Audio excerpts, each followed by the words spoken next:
कहते हैं पैसा हाथ का मैल होता है, लेकिन यही पैसा अगर किसी के पास ना हो तो उसकी जिंदगी मैली हो जाती है।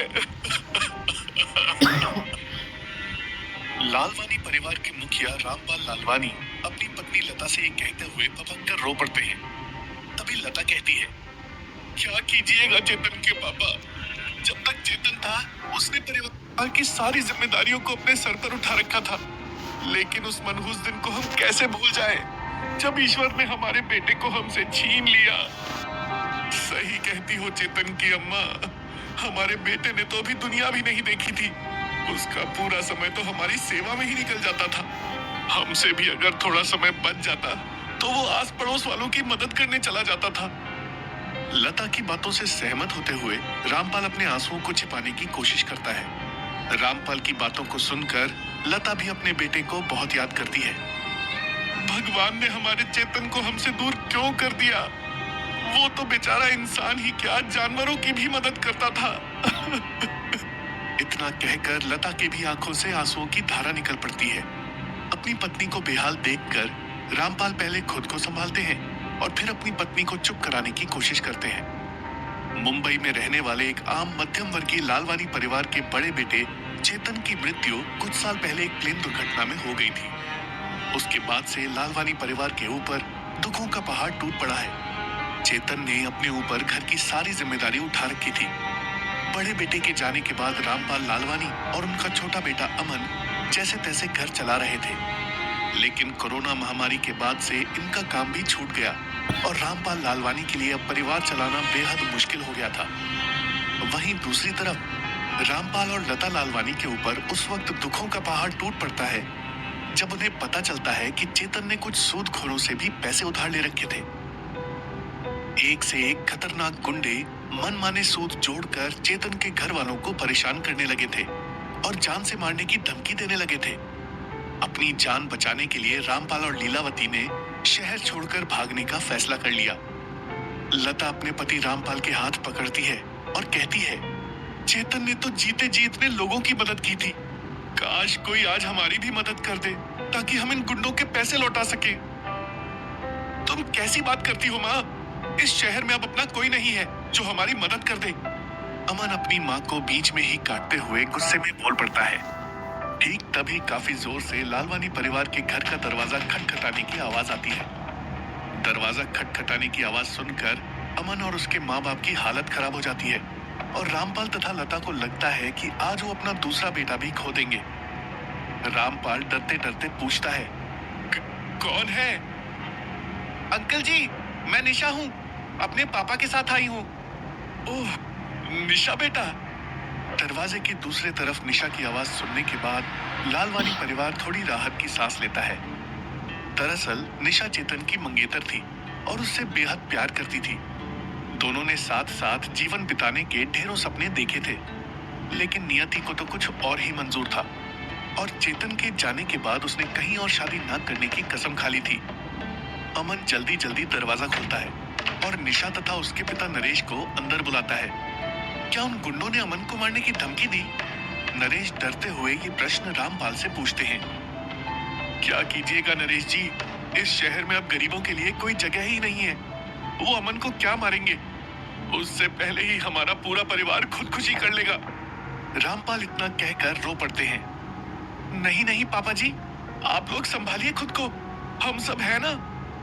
निशा खुद के आंसुओं को रोकते हुए रामपाल और उनकी पत्नी को चुप कराती है। परिस्थिति की गंभीरता को देखते हुए नरेश बोलते हैं, अब आप लोग देर मत कीजिए, जल्दी से गांव के लिए रवाना हो जाइए। यहाँ जो भी होगा हम संभाल लेंगे। सब लोग हड़बड़ाकर निकलने ही वाले होते हैं और जैसे ही दरवाजा खोलते हैं उनकी रूह कांप जाती है। अपने दरवाजे पर गुंडों को खड़ा देखकर लालवानी परिवार को अब यमराज नजर आने लगे थे। आप लोगों ने तो शाम को आने के लिए बोला था, हम तो पैसे का ही जुगाड़ कर रहे हैं, फिर आप अभी कैसे आ गए? अमन डरते डरते उन गुंडों से पूछता है। अपने को मामू समझा है क्या बे, ए शाणे? पता चला अपने को कि तुम सब मुंबई छोड़कर अपने गांव के लिए अभी कल्टी मारने वाले हो, इसलिए अपन अभी चला आया। उन गुंडों का लीडर सत्तू काना अपने हाथों में एक धारदार चाकू निकालकर ये बातें लालवानी परिवार को बताता है और उन्हें डराने की कोशिश करता है। सत्तू का खतरनाक इरादा भांपकर रामपाल और लता तुरंत ही उसके सामने आ खड़े होते हैं। सत्तू जी, हम कहीं नहीं जाएंगे, जल्दी हम आपके पैसे लौटा देंगे। प्लीज, आप हमारे बेटे अमन को कुछ मत कीजिएगा, यही तो अब हमारे जीने का सहारा है। इतना सुनकर सत्तू खाना कहता है, मैं बुड्ढों की बहुत इज्जत करता हूँ, लेकिन उससे भी ज्यादा इज्जत मैं पैसे की करता हूँ। इसलिए रामपाल, पैसे तो तुम्हें आज ही लौटाने पड़ेंगे, नहीं तो आज तुम्हारे बेटे अमन को भी बिना फ्लाइट के चेतन के पास भेज देंगे। सत्तू खाना की बातों को सुनकर रामपाल और लता उससे और भी ज्यादा मिन्नतें करने लगते हैं। चेतन की डेड बॉडी भी नहीं मिली, अगर मिल जाती तो हम उसके इंश्योरेंस के पैसों से ही आपका कर्ज चुका देते। प्लीज हमें कुछ दिनों का समय दे दीजिए। अपने माँ बाप को ऐसे गुंडों के पैरों में गिरा देखकर अमन को काफी गुस्सा आता है। अमन अपने माता पिता को इतना असहाय देखकर खुद को रोक नहीं पाता है और सत्तू खाना को काफी तेज धक्का देता है। सत्तू का गुस्सा अब आसमान छूने लगा।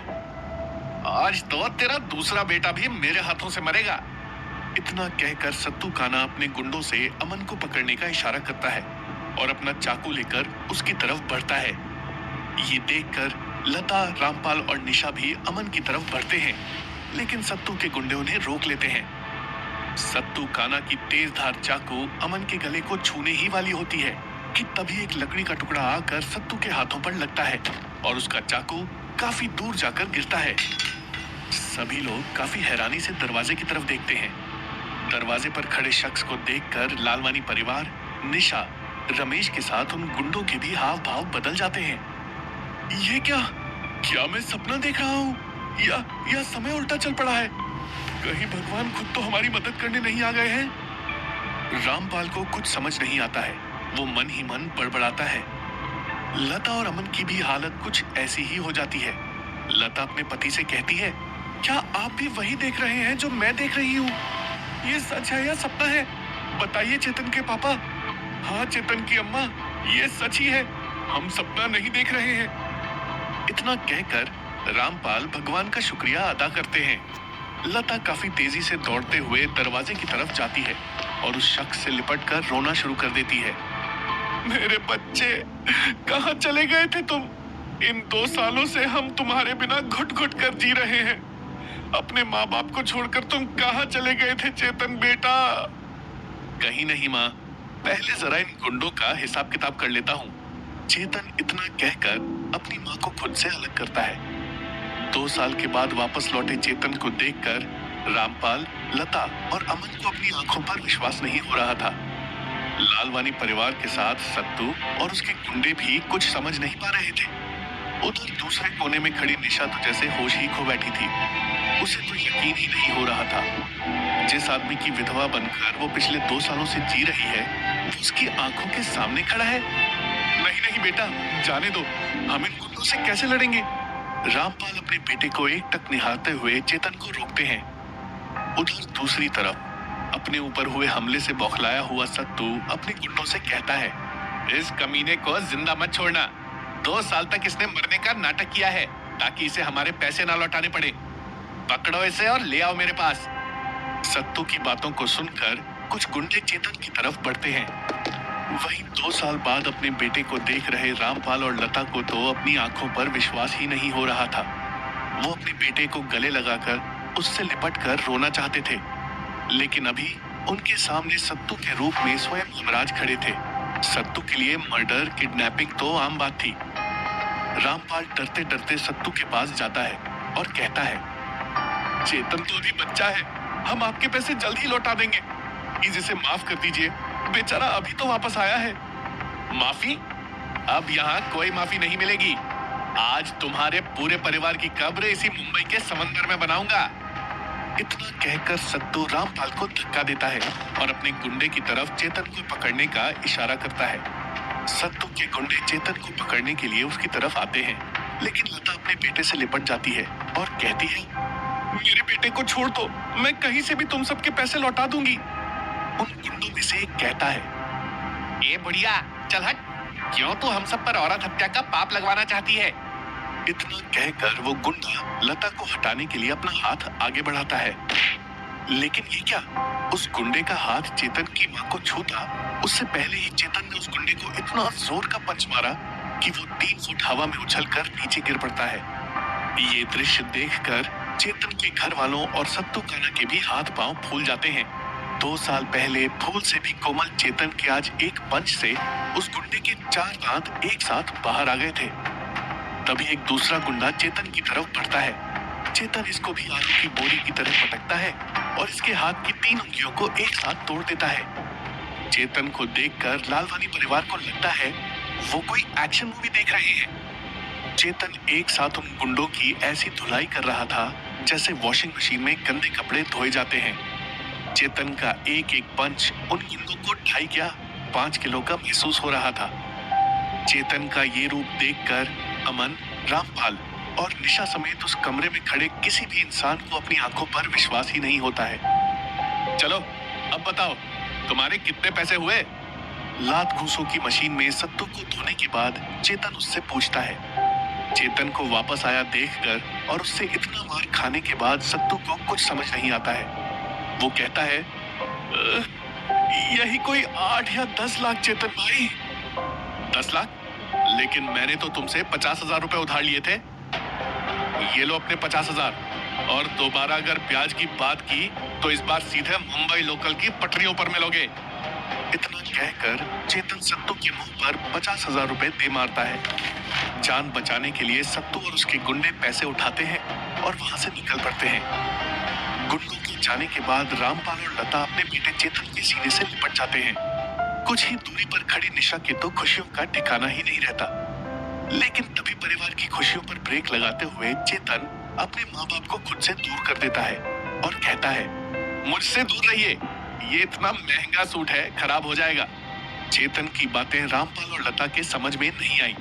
उन्हें लगा कि शायद उनका बेटा मजाक कर रहा है। बेटे चेतन, ये तुम क्या बोल रहे हो? आओ बेटे, मेरे पास आओ।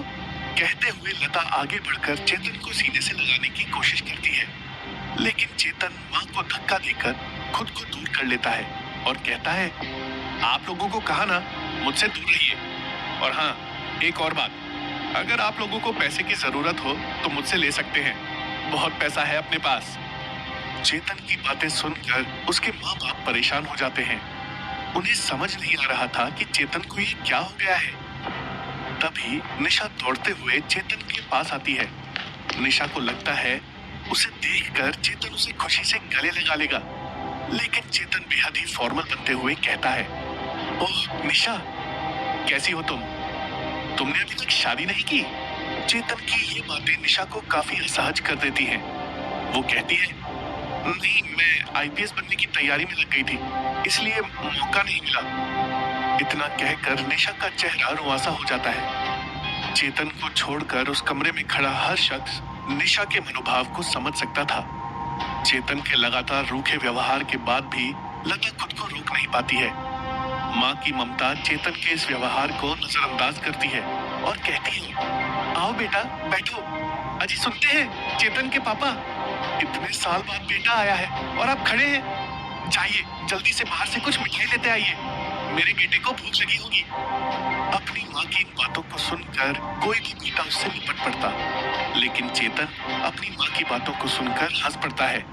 वो कहता है, क्या माँ तुम भी, मैं इस चौल के सड़े हुए दुकान की सड़ी मिठाई खाऊंगा? क्या बात करती हो तुम भी। चलो अब इस इमोशनल ड्रामे की कोई जरूरत नहीं है। मैं यहाँ कुछ काम से आया हूँ और कुछ दिनों तक मुंबई में रुकूंगा। मुझे बहुत काम है, इसलिए बिना किसी जरूरी काम के तुम सब मुझे परेशान मत करना। चेतन की बातों को सुनकर लता और रामपाल को लगता है कि वो एक बुरा सपना देख रहे हैं। अमन को भी अपने भाई का बदला व्यवहार कुछ समझ नहीं आता है। उधर निशा भी कुछ सोचने समझने की स्थिति में नहीं थी। निशा और लालवानी परिवार इस सोच में डूब जाते हैं कि वो चेतन के आने की खुशियां मनाए या उसके बदल जाने का गम। क्या है चेतन के 2 साल बाद वापस लौट आने का रहस्य, और क्यों बदल गया है चेतन का व्यवहार? क्या लालवानी परिवार के लाडले के सीने में दफन है कोई बड़ा राज?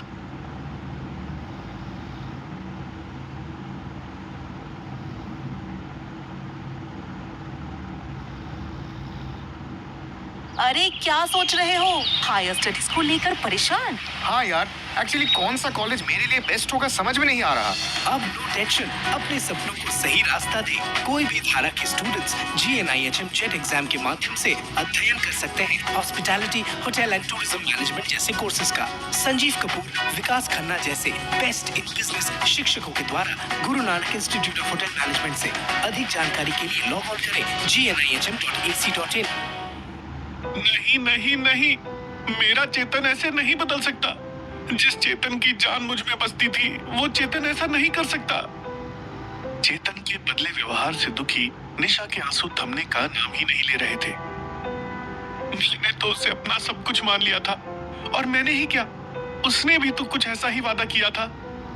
यादों की लहरों में गोते लगाता निशा का मन उसे काफी बेचैन कर रहा था। खैर, कहते हैं ना, इस दुनिया की सबसे बड़ी योद्धा स्त्री होती है, और निशा जैसी प्रेम को पूजने वाली लड़की इतनी जल्दी हार थोड़ी मान सकती थी। अजी सुनते ही चेतन के पापा, आप सो गए क्या? 2 साल बाद वापस लौटे बेटे के व्यवहार से आहत लता बड़ी ही परेशानी के साथ रामपाल को आवाज लगाती है। नहीं चेतन की अम्मा, मुझे नींद कहाँ से आने वाली है? बेटे के व्यवहार से दुखी हो क्या? चेतन के ही बारे में सोच रहा हूँ। रामपाल जानता था कि उसकी पत्नी अपने बेटे के बारे में ही सोच रही होगी। नहीं चेतन के पापा, माँ की ममता आखिर बेटे से कितना देर तक नाराज रहने दे सकती है? लेकिन ये हमारे चेतन को हो क्या गया है? वो 2 साल तक कहाँ था, और जब से आया है हमारा भूल सा चेतन इतना बदल कैसे गया है? और तो और वो निशा बेटी के साथ भी कितने रूखे तरीके से पेश आया। लता अपनी सारी चिंताओं को एक ही सांस में रामपाल के सामने रख देती है। पत्नी की बातों का रामपाल के पास कोई जवाब नहीं था। लालवानी परिवार के लिए आज की रात पिछले 2 सालों से काफी अलग थी। उनकी आंखों का सितारा, उनका राज दुलारा वापस लौट आया था। चेतन का बदला व्यवहार उन्हें परेशान जरूर कर रहा था, लेकिन बेटे के आने की खुशी उन परेशानियों को किनारे लगा दे रही थी। उधर दूसरी तरफ अपने कमरे में लेटा चेतन एक टक छत को निहारे जा रहा था। उसे भी यह आभास था कि आज उसके व्यवहार ने घर वालों को और निशा को काफी दुख पहुंचाया है। तभी चेतन के दरवाजे पर कोई दस्तक देता है। इतनी रात गया आखिर कौन है? यही सोचते हुए चेतन बड़ी बेरुखी के साथ बोलता है, कौन है? मैंने बोला था ना मुझे परेशान मत करना। वो भैया, मेरे मोबाइल पर आपके लिए एक कॉल आया है। दरवाजे के दूसरी तरफ खड़ा अमन सहमते हुए जवाब देता है, मेरे लिए कॉल? कुछ ही घंटे तो हुए हैं मुझे आए हुए, और मुझे कौन कॉल करेगा? ये सोचता हुआ चेतन दरवाजा खोलता है और अमन के हाथों से फोन लेकर दरवाजा बंद कर देता है। कौन है? चेतन बड़ी ही बेरुखी के साथ फोन पर भी बात करता है। अरे चेतन सेठ, सुना है आप मरकर वापस आ गए हैं, और साथ में कुबेर का खजाना भी लेकर आए हैं। सेठ, ये बात सही है क्या? फोन के दूसरी तरफ से बात कर रहा शख्स मजाक के अंदाज में चेतन से ये सवाल करता है, ओह, तो खजाने की बात तुम्हें पता चल गई। इंतजार करो, अभी मैं उसी खजाने से मंदिर बनवा दूंगा, फिर तुम वहां भीख मांगने के लिए चले आना। सामने वाले शख्स के मजाक का जवाब मजाक से ही देकर चेतन ने उसे निशब्द कर दिया था। चेतन के इस मजाक से फोन की दूसरी तरफ खड़े शख्स के आवाज में थोड़ी आक्रामकता आ जाती है। वो बेहद ही गंभीर आवाज में बोलता है, सत्तू मेरा आदमी था, तुम इसको और इसके 2-4 पंटरों को पीट कर खुद को बड़ा दादा मत समझो। तुमने पैसे मांगने आए आज मेरे 4 आदमियों को पीटा, लेकिन कल मैं अगर तुम्हारे घर पर 40 आदमियों को भेजकर तुम्हारे परिवार वालों को उठवा लूं तो तुम क्या करोगे? ये सुन चेतन अपने गुस्से पर काबू नहीं रख पाता है और ज्वालामुखी की तरह उबल पड़ता है। अबे तू है कौन, और ये फोन पर धमकियां किसको दे रहा है? हिम्मत है तो सामने आकर मिल, ये गीदड़ भपकियां किसी और को देना।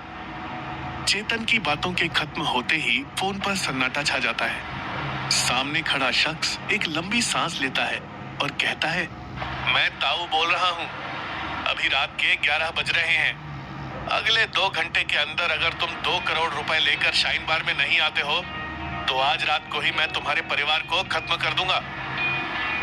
ताऊ का नाम मुंबई में रहने वाले किसी भी आदमी के भीतर खौफ पैदा करने के लिए काफी था। दरअसल अंडरवर्ल्ड के बेताज बादशाह ताऊ से मुंबई के गुंडों के साथ वहां की पुलिस भी डरती थी। चेतन बचपन से ही ताऊ का नाम सुनते सुनते बड़ा हुआ था।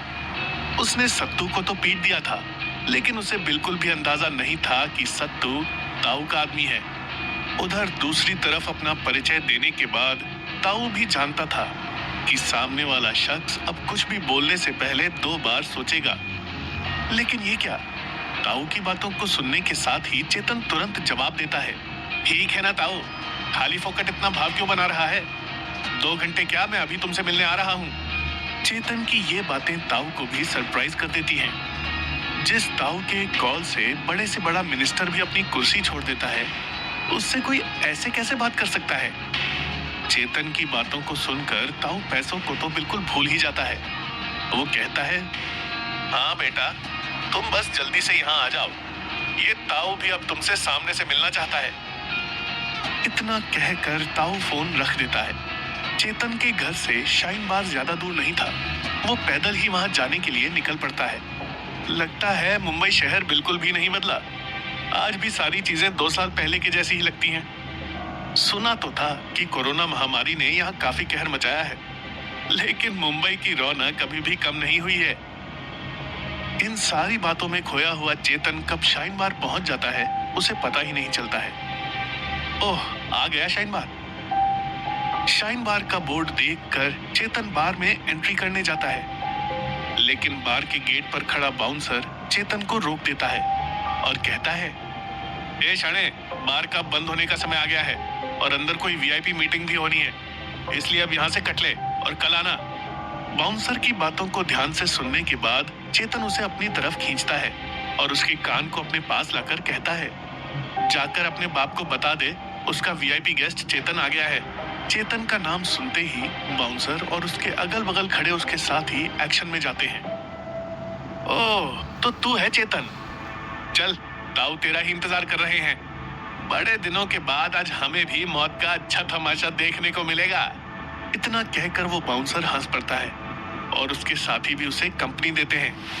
वो बाउंसर चेतन को लेकर बार के भीतर चले जाते हैं। चेतन देखता है कि बार के भीतर कोई भी कस्टमर नहीं है, सिर्फ ताऊ एक बड़े से लाल रंग के सोफे पर बैठा हुआ है और किसी के साथ मीटिंग में बिजी है। इस शहर में आज तक किसी की हिम्मत नहीं हुई कि वो ताऊ को प्रोटेक्शन मनी ना दे, लेकिन वो रॉयल कैसीनो ग्रुप का रॉय 100 प्राइवेट गार्ड रख कर हमें पैसे देने से मना कर रहा है। लगता है उसका ऊपर वाले के पास जाने का समय आ गया है। बार के दूसरे कोने में खड़ा चेतन ताऊ की इन बातों को सुन रहा होता है। तभी ताऊ के सामने बैठा आदमी कहता है, ताऊ, हम उसके धंधे को भी नहीं बर्बाद कर पा रहे हैं। रॉय को हर महीने 150 से 200 करोड़ का फायदा हो रहा है। आज के समय में उसने विज्ञान, पैसा और अपने गार्ड्स की ताकत का इस्तेमाल करके अपने कैसीनो को इतना सिक्योर कर लिया है कि हमारे आदमी वहां जा ही नहीं पा रहे हैं। अपने सलाहकार की बातों को सुनकर ताऊ अपने गंजे सर पर उंगलियां घुमाता है और कहता है, कोई बात नहीं, जल्द ही रॉय का हिसाब किताब भी फाइनल कर दिया जाएगा। तभी चेतन के साथ खड़ा बाउंसर जाकर ताऊ के कानों में कहता है, ताऊ, सत्तू को पीटने वाला चेतन आ गया है, काट कर फेंक दे क्या इसको? बाउंसर की बातों को सुनने के बाद ताऊ अपनी नजरें उठाकर चेतन को देखता है और बाउंसर को ऑर्डर देता है, नहीं, तुम सब अभी जाओ, और वो चेतन को खुद के पास बुलाता है। चेतन ताऊ के इशारे को देखकर बेखौफ उसकी तरफ चल पड़ता है। वो ताऊ के पास जाता है, उसे ऊपर से नीचे देखता है। क्या ताऊ, बूढ़े हो रहे हो आप? अब लगता नहीं है कि आप में वो पुरानी वाली बात है। चेतन के मुंह से अचानक निकली ये बातें ताऊ को असहज कर देती हैं। अपने आदमियों के सामने अपनी बेइज्जती ताऊ से बर्दाश्त नहीं होती और वो जोर से चिल्लाता है, खामोश, तुम्हारी हिम्मत कैसे हुई ताऊ से इस तरीके से बात करने की? और वो तुम अपने साथ 2 करोड़ रुपए लेकर आए हो या नहीं? मैंने सुना है तुम बहुत पैसा अपने साथ लेकर आए हो। गुस्से में अब ताऊ की आंखों से अंगारा और उसकी जुबान से ज्वालामुखी बरस रहे थे। ताऊ का ये रूप देखकर उस बार में खड़ा हर एक शख्स कांप जाता है। ताऊ के अपने लोग भी सहम जाते हैं। जिस शाइन बार में लोग अपने बगल में खड़े लोगों की आवाज भी नहीं सुन पाते थे, वहां अब ऐसी खामोशी छा चुकी थी कि सभी को घड़ी की टिक टिक भी सुनाई देती है। वहीं दूसरी तरफ खड़ा चेतन ताऊ की आंखों से आंखें मिलाता है। ताऊ की आंखों में आंखें डालकर चेतन कुछ देर तक सीरियस खड़ा रहता है, लेकिन अचानक से उसकी हंसी निकल पड़ती है। बुढ़ऊ ने क्या खौफ पैदा किया है बे। गजब हो बाबा तुम तो, मतलब कि छा गए गुरु। इतना कहकर भी चेतन के ठहाकों का सिलसिला नहीं रुकता है। उस बार में अब ताऊ और चेतन को छोड़कर बाकी सभी के दिमाग में एक ही बात चल रही थी कि ये लड़का पागल हो गया है और इसकी सटक गई है। ताऊ के सामने बदतमीजी की सजा तो मौत है ही, लेकिन आज इसे इतनी खतरनाक मौत मिलेगी इसे किसी ने सोचा भी नहीं होगा। ताऊ के गुस्से को देखते हुए उसका सलाहकार चेतन से बोलता है, ये क्या पागलों जैसी बात कर रहे हो तुम? अपने साथ साथ अपने परिवार की भी चिता जलते हुए देखना चाहते हो क्या? इतना सुनते ही चेतन जवाब देता है, पागलों जैसी बातें मैं नहीं ये ताऊ कर रहे हैं। इनके सामने समुद्र जैसा खजाना पड़ा हुआ है और ये मेरे पीछे चिल्लरों के लिए पड़े हुए हैं। इतना सुनते ही ताऊ चेतन की तरफ देखता है और कहता है, क्या मतलब है तुम्हारा? मतलब यही है ताऊ कि आपके सामने रॉय सेठ के कसीनो से अरबों कमाने का मौका है और आप मेरे पीछे चिल्लर जैसी 2 करोड़ की रकम के लिए पड़े हुए हैं। चेतन की ये बातें ताऊ और उस बार में मौजूद सभी लोगों को चौंका देती हैं। क्या मतलब? उतने हाईटेक कसीनो से पैसे निकाल कर ले आना क्या बच्चों का खेल है? तुम करोगे क्या ये सब? बात करते हो। गुस्से में बिलबिला रहा ताऊ चेतन की तरफ देखते हुए ये सवाल करता है, हाँ ताऊ, मैं करूंगा ना। इस दुनिया की ऐसी कोई तिजोरी नहीं है जो चेतन न खोल सके और ऐसा कोई आदमी नहीं है जो चेतन को रोक सके। ताऊ के सवाल के जवाब में कहीं कहीं चेतन की ये बातें उस बार में खड़े लोगों को तो मजाक लगती हैं, लेकिन ताऊ चेतन की आंखों में सच्चाई देख रहा था। ताऊ को चेतन के चेहरे पर एक तेज दिख रहा था और उसे लगता है कि चेतन वहां से पैसे निकालकर ले आ सकता है। चेतन की इन बातों को सुनकर ताऊ कहता है, अरे ये तो अपने जैसा ही निकला। कहाँ गया वो सत्तू जो इसे सीधा और शरीफ बता रहा था? अरे ताऊ, वो सब बच्चों की बात छोड़ो, धंधे की बात करनी है तुम्हें तो बताओ। ताऊ की बातों को बीच में ही रोकते हुए चेतन सीधे मुद्दे पर आ जाता है।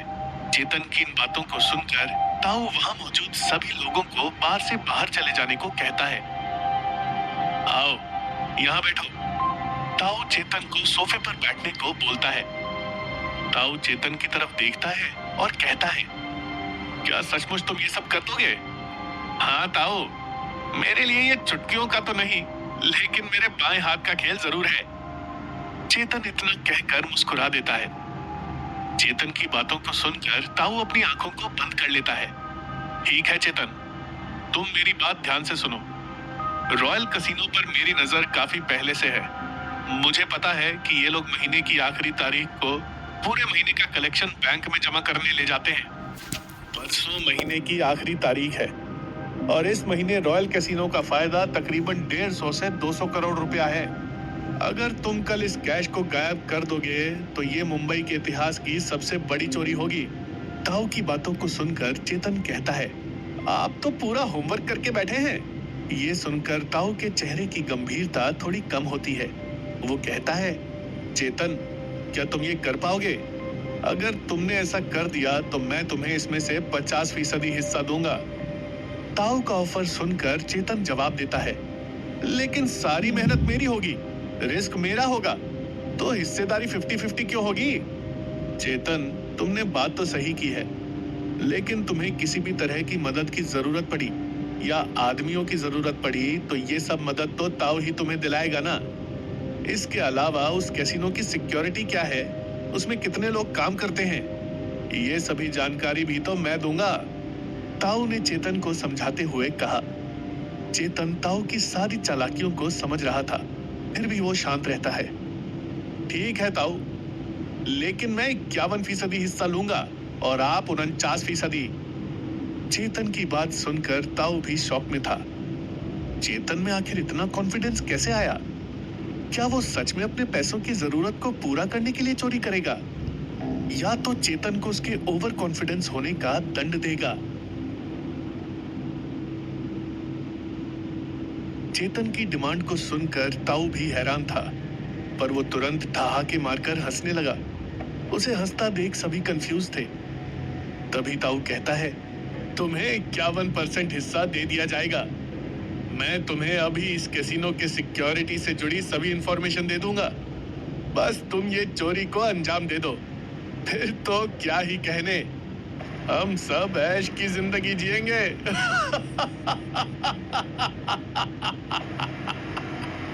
उधर दूसरी तरफ खड़ा चेतन सोचता है, ताऊ ऐश तो आप करोगे, मेरे मकसद को पूरा करने के लिए ये रकम तो समुद्र में बाल्टी भर पानी के समान है। ताऊ से मुलाकात के बाद चेतन चुपचाप घर लौट आता है। रात के 2 बज चुके थे, इसलिए वो दबे पांव घर में घुसता है और बेहद सावधानी के साथ बिना कोई आवाज किए अपने कमरे में चला जाता है। चेतन अपने साथ ताऊ की दी हुई फाइल भी लेकर आता है। चेतन अपने कमरे में जाकर उस फाइल को खोलता है। उसे उसमें कैसीनो से जुड़ी जानकारी के साथ एक मोबाइल फोन भी मिलता है। चेतन ध्यान से फाइल पढ़ना शुरू करता है। हर एंगल पर कैमरे, 100 से भी अधिक हथियारबंद गार्ड, सभी आने जाने वालों पर डिजिटल जीपीएस टैग के जरिए हमेशा नजर रखी जाएगी। कैसीनो के नीचे एक स्ट्रांग रूम में कैश लॉकर, बिना सही पासवर्ड के या सिक्योरिटी ब्रीच होने की स्थिति में 30 सेकंड के अंदर पूरा स्ट्रांग रूम पानी से भर जाएगा और लॉक हो जाएगा। उस पानी का फोर्स सीधे अंदर जाने वालों की तरफ होगा और वो उसे वहीं डुबा देगा। उफ, इन्होंने तो इसे पूरा रिजर्व बैंक ही बना दिया है। इसे लूटने के लिए तो काफी दिमाग लगाना पड़ेगा। चेतन कैसीनो की सिक्योरिटी स्ट्रक्चर को काफी ध्यान से देखता है। वो मन ही मन सोचता है, चाहे यहाँ पर जितनी भी सिक्योरिटी हो, कल तो मैं इसे लूट कर ही रहूंगा। आखिर मेरी 2 साल की स्पेशल ट्रेनिंग किस दिन काम आएगी। चेतन शांत दिमाग से रॉयल कैसीनो को लूटने के प्लान पर काम कर ही रहा होता है, तभी उसके दरवाजे पर कोई दस्तक देता है। इतनी रात गए, अब कौन है? अपनी सोच के बीच में दखल पड़ने से गुस्साया चेतन बड़ी ही बेरुखी के साथ पूछता है। दरवाजे के दूसरी तरफ से निशा की आवाज आती है, चेतन मैं हूँ, दरवाजा खोलो।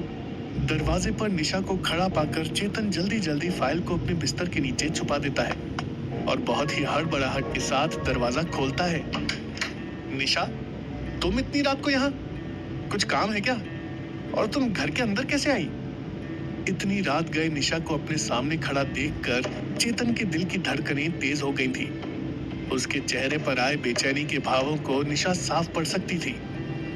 निशा ने उसके सवाल को इग्नोर करते हुए कहा, तुम ये बताओ मैं तुम्हारी क्या लगती हूँ और हमारा कोई रिश्ता है या नहीं? चेतन निशा के सवाल से भौंचक्का रह गया। तुम जब से आए हो मुझे इग्नोर कर रहे हो। पिछले 2 सालों में मैं तुम्हारे लिए आंसू बहा रही थी, लेकिन तुमने आने के बाद अभी तक मुझसे मेरा हाल तक नहीं पूछा।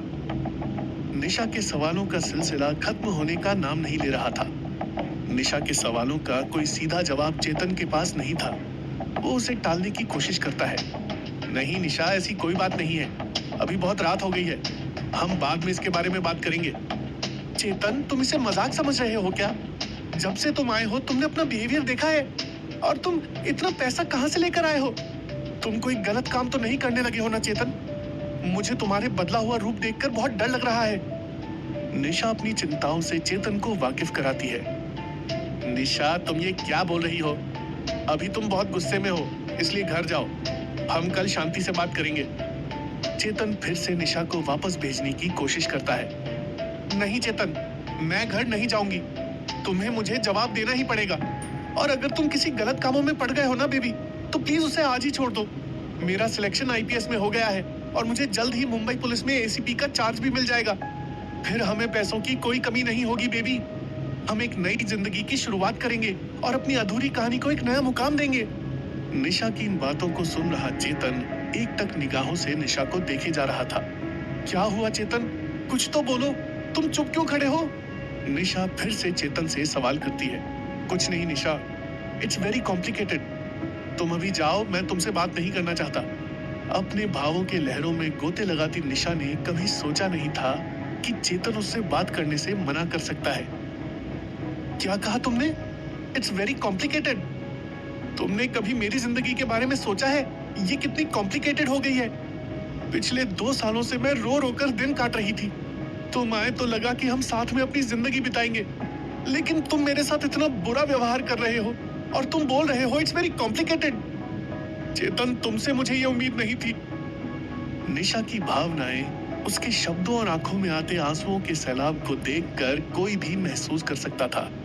निशा, मैंने किसी को इंतजार करने नहीं बोला था और ना ही मैंने किसी का ठेका ले रखा है, इसलिए तुम अभी यहाँ से जाओ। मुझे बहुत से काम करने हैं। जो भी बात करनी होगी अब कल सुबह करना। निशा की भावनाओं को अपने शब्दों से छलनी करता हुआ चेतन बहुत ही निष्ठुर हो चुका था। निशा के आंसू अब उसकी भावनाओं को बयां करने के लिए कम पड़ रहे थे। निशा के दिलो दिमाग में कई तरह की बातें अब एक साथ चल रही थी। कहीं चेतन किसी गलत काम के चक्कर में तो नहीं पड़ गया है, या किसी ने इस पर काला जादू तो नहीं कर दिया है। इन्हीं ख्यालों में डूबी निशा अपने आंसुओं को पोंछते हुए चेतन के कमरे से निकल जाती है। निशा के जाने के बाद चेतन भी अपना सर पकड़ लेता है। ये मैं क्या कर रहा हूं? थोड़ी देर में खुद को संभालने के बाद चेतन खुद से ही कहता है, अभी इन सब बातों के लिए समय नहीं है। मुझे यहाँ पर काफी बड़े बड़े काम करने हैं। जल्दी से अपने काम में लग जाओ चेतन। चेतन इतना सोचकर अपना बैग उठा ही रहा होता है कि उसके बैग से एक पाउच निकलकर नीचे आ गिरता है। पाउच के गिरते ही उसमें से ढेर सारे चमकदार पत्थर बाहर आ जाते हैं। इन चमकदार पत्थरों की रोशनी से चेतन का पूरा कमरा जगमगा जाता है। इस रोशनी को देखकर ही पता चलता है कि ये पत्थर अनमोल हीरे और माणिक हैं। उफ, क्या मुसीबत है। इतना कहकर चेतन उन हीरे माणिक को उठाता है।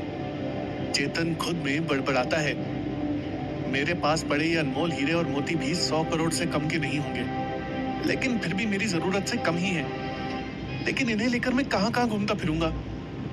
जरूरत के हिसाब से कैश तो है ही मेरे पास, इसलिए इस पाउच को यहीं छिपा देता हूँ। इसके बाद चेतन जल्दी जल्दी सभी सामान को समेटता है और हीरे माणिक से भरे पाउच को अपने कमरे में ही छिपा देता है। मुंबई तो रात भर चलने वाला शहर है, लेकिन सुबह सुबह चेतन को वहां बेहद कम ही लोग दिखाई देते हैं। चेतन ताऊ का दिया हुआ फोन निकालता है और उसमें पहले से ही सेव इकलौते नंबर पर कॉल लगा देता है। हेलो ताऊ, मुझे कैसीनो को लूटने का आइडिया मिल गया है। फोन के दूसरी तरफ खड़ा ताऊ चेतन से मिलने के बाद सिर्फ यही सुनने का इंतजार कर रहा था। चेतन के मुंह से ये सुनने के बाद वो अपने एक्साइटमेंट पर कंट्रोल करता है और बोलता है, कैसे करोगे तुम ये सब? ताऊ, आप इसकी चिंता छोड़ दीजिए, मैं सारे इंतजाम कर लूंगा। आपकी जानकारी के मुताबिक ये लोग परसों शाम 4 बजे पैसा बैंक में जमा करने के लिए ले जाएंगे। आप बस आज रात 1 बजे एक बड़ा ट्रक रॉयल कैसीनो के पार्किंग में भेज दीजिएगा। चेतन की बातों को सुनकर ताऊ कुछ देर तक सोचता है और बोलता है, ठीक है। और हाँ ताऊ, कार को ढोने के लिए जो कंटेनर आते हैं जिनमें कार को ऊपर खींचने के लिए मोटर लगा होता है, आप वैसा ही कंटेनर लगा ट्रक भेजिएगा। चेतन की पूरी बात सुनने के बाद ताऊ कहता है, ठीक है, मैं समझ गया। इसके बाद चेतन फोन कट करता है और रॉयल कैसीनो के ऊपर बने होटल में कमरा लेने के लिए सोचता है। साथ ही चेतन रॉयल कैसीनो की तिजोरी को कैसे तोड़ेगा, इसका प्लान उसके दिमाग में चल रहा होता है।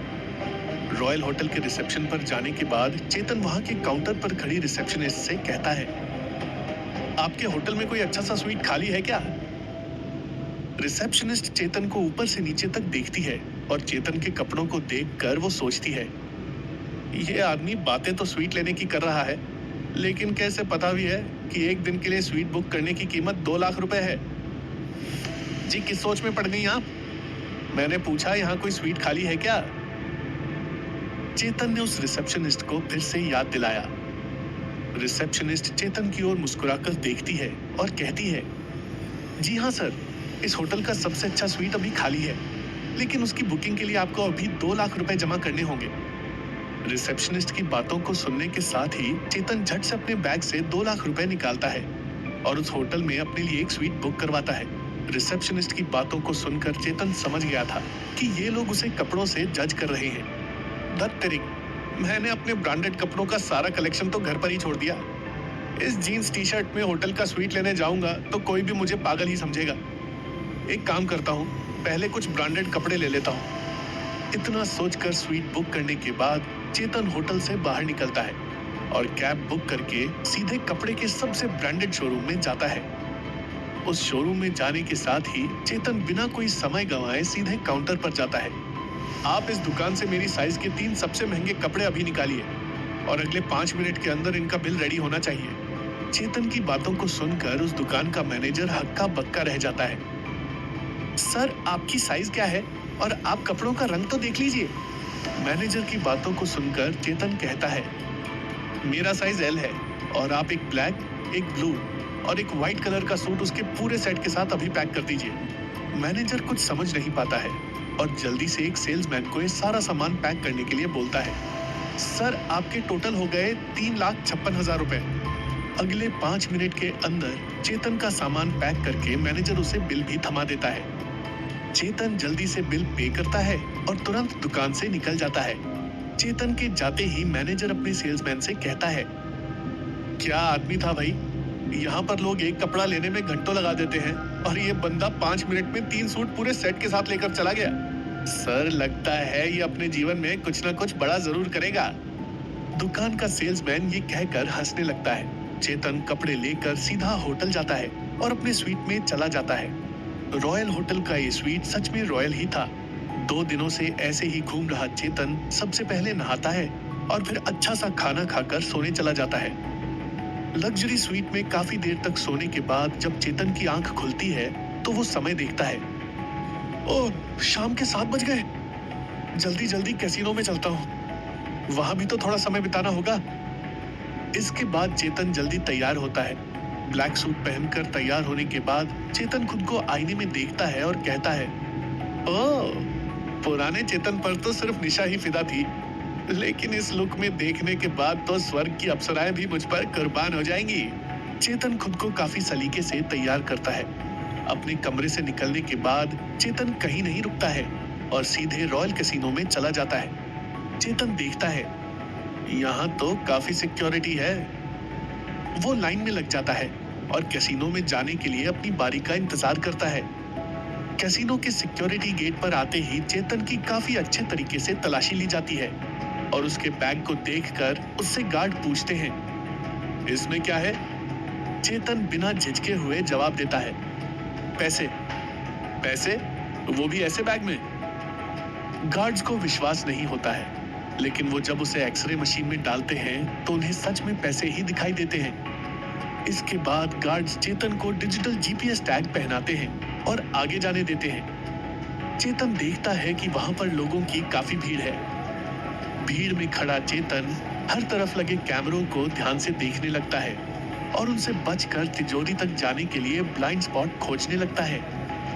चेतन मन ही मन सोचता है, जिस जगह मैंने 2 साल बिताए, वहां की ट्रेनिंग के हिसाब से तो इस जगह से कैश को उड़ाने में मुझे ज्यादा समय नहीं लगना चाहिए। इसलिए अभी आराम से गेम खेलता हूँ। 12 बजे के बाद अपने प्लान के हिसाब से आगे बढ़ूंगा। क्या चेतन को मिलेगी अपने मकसद में कामयाबी या रह जाएगा उसका सपना अधूरा? क्या होगा जब मुंबई में होगी इतिहास की सबसे बड़ी चोरी?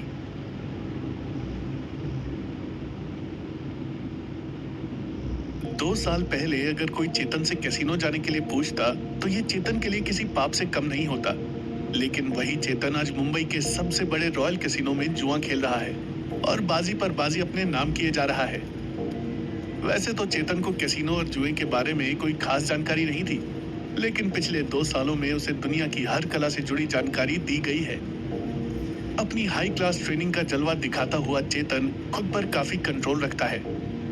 अगर मैंने इस कैसीनो में ज्यादा रकम जीत ली तो सबकी नजर में आ जाऊंगा।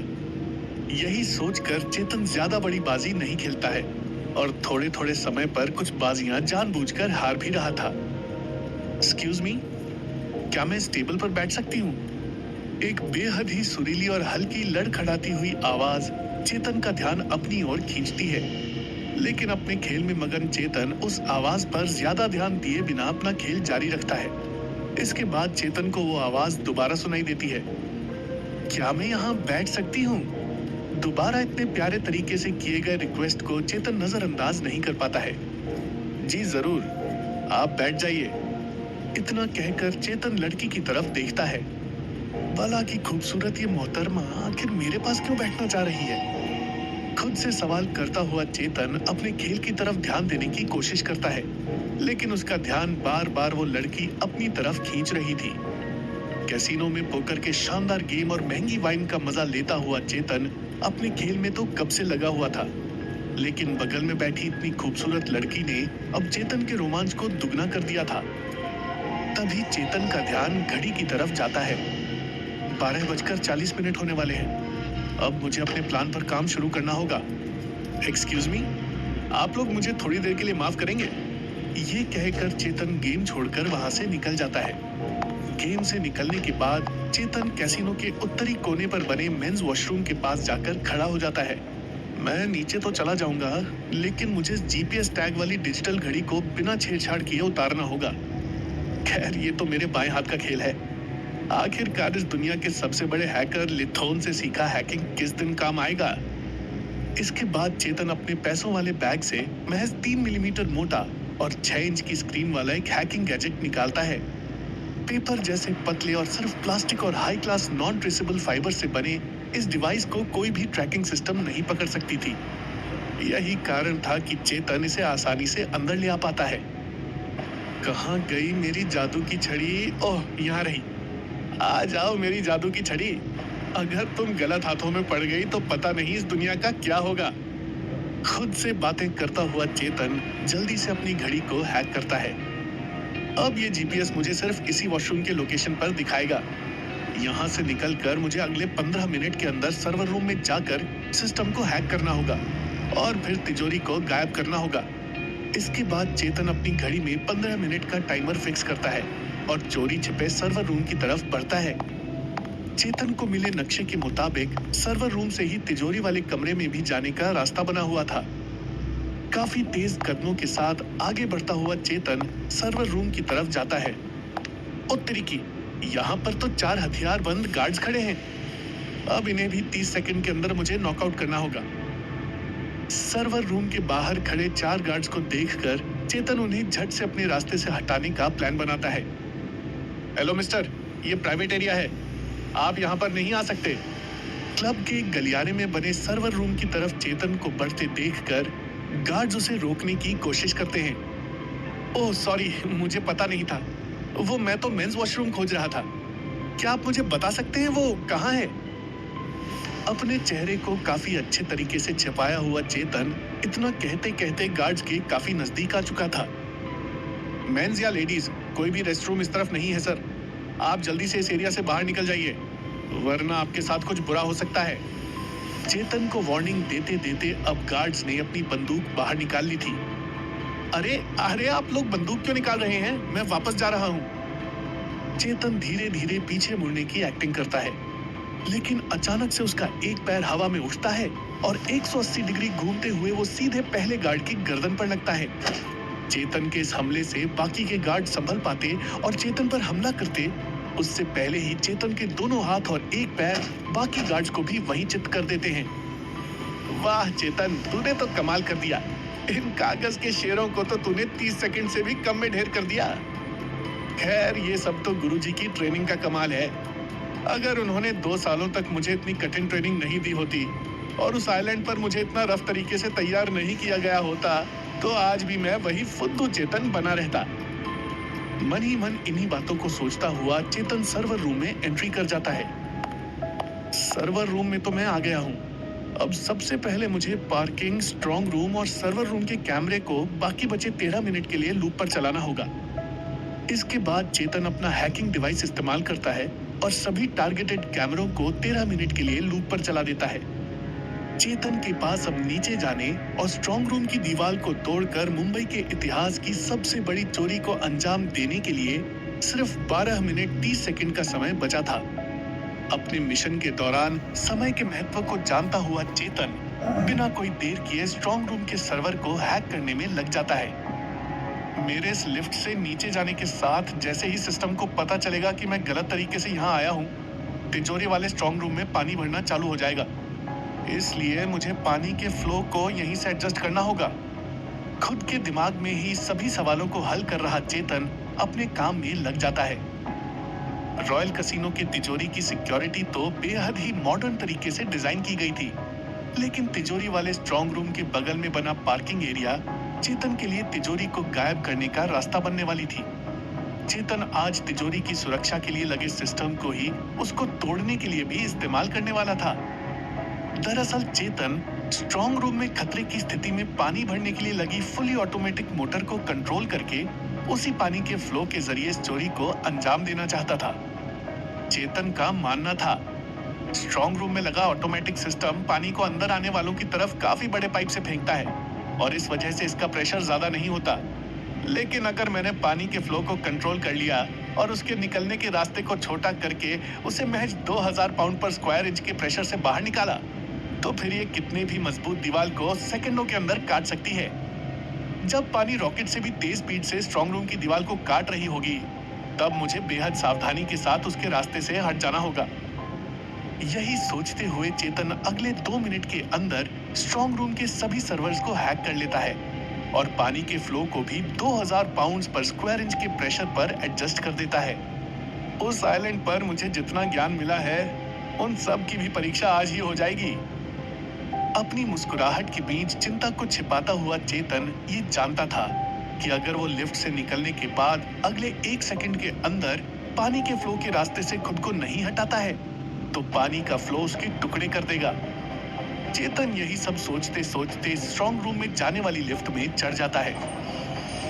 आप सर्वर रूम में पहुंचने वाले हैं। लिफ्ट खुलने से पहले अपनी पहचान बताने के लिए तैयार रहें। बिना पहचान बताए लिफ्ट खोलने के बाद अगले 1 सेकंड में यहाँ पानी भरना चालू हो जाएगा। लिफ्ट से आती ये ऑटोमेटिक आवाज चेतन को लिफ्ट से निकलने से पहले अपनी पहचान बताने के लिए कहती है। चेतन ने पानी के फ्लो को तो एडजस्ट कर दिया था, लेकिन यही फ्लो अब उसकी जान भी ले सकता था। उधर चेतन ये पहले से जानता था कि वो रेटिना और पर्सनालिटी टेस्ट को ना तो धोखा दे सकता है, ना ही उससे बच सकता है। इसलिए अब चेतन के पास पानी के सीधे फोर्स से बचने के लिए लिफ्ट खुलने के साथ ही उससे बाहर छलांग लगाने के अलावा और कोई रास्ता नहीं था। 5, 4, 3, 2, 1, धड़ाम! लिफ्ट के खुलते ही चेतन बेहद ही तेजी के साथ जंप मारता है और पानी निकलने के लिए बने पाइप के बगल में खड़ा हो जाता है। चेतन को आइलैंड पर मिली ट्रेनिंग की वजह से वो 1 सेकंड में इतनी दूरी तय कर सका, वरना कोई भी साधारण आदमी पानी के फोर्स की वजह से अभी तक मारा गया होता। बाल बाल बच गया। अपने आप को सुरक्षित देखकर चेतन पानी के नोजल को दीवार की तरफ मोड़ देता है। चेतन के पास अब इस जगह से निकलने के लिए सिर्फ 10 मिनट का समय बचा था। प्लीज प्लीज प्लीज भगवान, मेरे आइडिया को फेल मत करना। 1 मिनट तक मशीन चलने के बाद भी अभी तक दीवार नहीं टूटने की वजह से चेतन को चिंता होने लगी थी। चेतन अब काफी ध्यान से पानी निकलने वाले पाइप के नोजल को पकड़कर पानी की धार को एक ही जगह पर केंद्रित करने की कोशिश कर रहा था, लेकिन उस नोजल से पानी निकलने की धार इतनी तेज थी कि साधारण इंसान से ज्यादा शक्ति वाले चेतन से भी संभाले नहीं संभल रही थी। Yes yes yes, I can do it. तकरीबन 2 मिनट की मशक्कत के बाद चेतन जब उस स्ट्रॉन्ग रूम की 12 इंच मोटी दीवार में पहला सुराख देखता है तो उसकी खुशी का ठिकाना नहीं रहता है। चेतन जानता था कि एक जगह से सुराख होने के बाद पूरे दीवार को काटने में ज्यादा समय नहीं लगेगा। चेतन की सोच के अनुसार ही उसने अगले 4 मिनट के भीतर उस पूरे दीवार को काटकर एक 15 फीट लंबाई और 15 फीट चौड़ाई का रास्ता बना दिया। दीवार के गिरते ही चेतन को बाहर खड़ा ट्रक भी दिखाई देता है। अरे गुरु, ये क्या बवाल चीज है? चेतन को पाइप के नोजल को पकड़ा हुआ देखकर और उसके साथ जद्दोजहद करते हुए देखकर ताऊ के आदमियों के मुंह से ये शब्द अचानक ही निकल पड़ते हैं। अबे गधों, इधर मत आना वरना बेमौत मारे जाओगे। चेतन पानी की धार को एडजस्ट करते हुए ताऊ के आदमियों को दूर रहने के लिए कहता है। मुड़ जा, मुड़ जा। पानी की धार से जद्दोजहद करता हुआ चेतन बेहद ही मुश्किल से पानी की धार को नीचे की ओर मोड़ देता है। इसके बाद वो दौड़ते दौड़ते ट्रक में खड़े आदमियों के पास जाता है। तुम लोग इस तिजोरी के सभी कोनों को हुक से फंसा दो और भीतर से मोटर को चालू करके तिजोरी को ऊपर खींच लो। चेतन का हुक्म सुनते ही ताऊ के आदमी काम पर लग जाते हैं और अगले 1 मिनट के भीतर रॉयल कैसीनो की सबसे हाईटेक तिजोरी ताऊ के कंटेनर में चढ़ाई जा चुकी थी। वाह भाऊ, क्या खेल खेला है तुमने। अभी तक तिजोरी का लॉक भी नहीं खुला है, लेकिन तुमने रॉयल कैसीनो को कंगाल कर दिया। मान गए तुमको गुरु। इस हाईटेक चोरी से इम्प्रेस्ड ट्रक कंटेनर का ड्राइवर चेतन की खूब तारीफ करता है। बेटे, तुम्हारे पास इस ट्रक को यहाँ से लेकर निकलने के लिए अब सिर्फ 2 मिनट 30 सेकंड का समय बचा है, इसलिए तुम मेरी तारीफ छोड़ो और ट्रक को लेकर यहाँ से निकलो। ड्राइवर की चापलूसी को वहीं पर रोकता हुआ चेतन जल्दी से उसे वहां से निकलने को कहता है। चेतन की बातों को सुनते ही ड्राइवर और ताऊ के आदमी ट्रक को लेकर तुरंत ही निकल पड़ते हैं। इधर चेतन घड़ी में देखता है, अब मेरे पास ऊपर जाने के लिए सिर्फ 2 मिनट का समय बचा है। 2 मिनट के अंदर वॉशरूम में नहीं जाने पर गार्ड्स को मेरी असली लोकेशन पता चल जाएगी। खतरा, खतरा, रॉयल कैसीनो में चोरी की कोशिश हुई है, कोई भी अपनी जगह से नहीं हिलेगा। स्ट्रॉन्ग रूम में खड़ा चेतन लिफ्ट के जरिए ऊपर जाने की कोशिश कर ही रहा होता है कि ये आवाज उसकी चिंता बढ़ा देती है। चेतन के दिमाग में अब कई तरह के इक्वेशन एक साथ घूमने लगते हैं। अगर बाहर में लिफ्ट से गया तो सर्वर रूम में पकड़ा जाऊंगा, यहीं पार्किंग एरिया से बाहर भाग जाता हूँ तो ये सवाल उठेगा कि मैं मेंस वॉशरूम से कहाँ गया और सब मुझे ही चोर समझेंगे। चेतन को अब यहाँ से बचकर निकलने का कोई रास्ता नहीं दिखाई देता है। क्या चेतन का मास्टर प्लान हो पाएगा कामयाब या उसे खानी पड़ेगी जेल की हवा? क्या चेतन की सारी मेहनत हो जाएगी बेकार?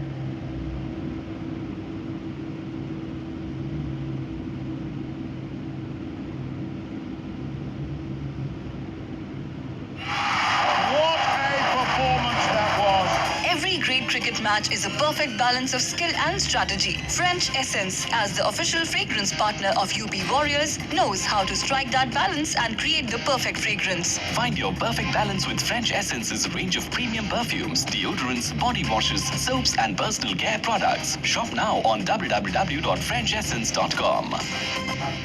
जिस चेतन के लिए एग्जाम में की गई चोरी भी गुनाह होती थी, जिसे अगर सड़क पर 500 रुपया भी मिलता तो वो उसके मालिक को खोजता था या मंदिर में दान कर देता था, वही चेतन आज ऐसी कंडीशन में फंस गया था जहां से पकड़े जाने पर या तो उसे जान से मार दिया जाता या उस पर मुंबई ही नहीं बल्कि पूरे हिंदुस्तान का सबसे बड़ा चोर होने का ठप्पा लग जाता। परिस्थितियों के कुरुक्षेत्र में फंसे चेतन के पास अब यहाँ से निकलने के लिए सिर्फ 1 मिनट 50 सेकंड का समय था। तभी पार्किंग एरिया में चेतन को अचानक से वही लड़की दिखाई देती है जो पोकर खेलते टाइम उसके बगल में आकर बैठी थी। उसे यहाँ पर देखकर चेतन की आंखें फटी की फटी रह जाती हैं। तुम यहाँ क्या कर रही हो?